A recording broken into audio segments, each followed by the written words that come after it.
Hello everyone, this is Dimitar from the RedmineUP support team. In this video demonstration, I'm going to show you how to completely remove and completely uninstall the People plugin from your Redmine. There are 3 steps that you have to follow. Before starting, you have to open your terminal or command line with Ctrl Alt and T command. Okay, so I'm going to zoom it a little bit for you so it will be easier to see it.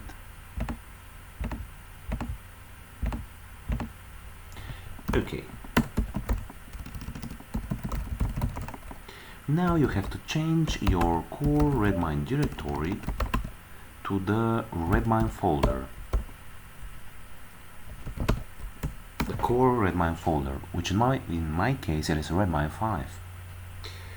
Alright, so the first command and first step that you have to do here is to downgrade the database for the plugin you are trying to uninstall, which in our case it is the People plugin. So the command is bundle exec rake redmine plugins name.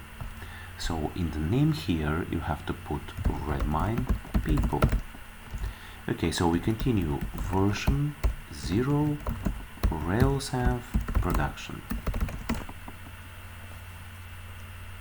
Okay, so we wait for our downgrading to be done, so it is in progress now.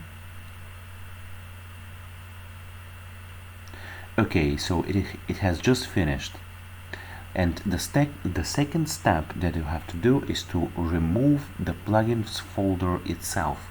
So as being into the core Redmine folder, you have to execute remove forcibly and recursively plugins Redmine People.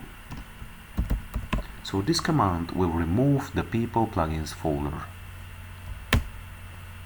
And the last step is to just restart your Redmine with touch temporary restart point txt. So all the changes that we have done needs to be applied, and the only way is via restarting. So let's go back to our Redmine and see what is happening. We have to refresh the page and we see if the People plugin is going to disappear. Okay, People plugin is now gone, so we have successfully removed it and uninstalled it from our Redmine. I hope this video was helpful for you, and if you like it, you could check some other videos and articles from our documentation. So, thank you very much for watching it, and bye bye for now.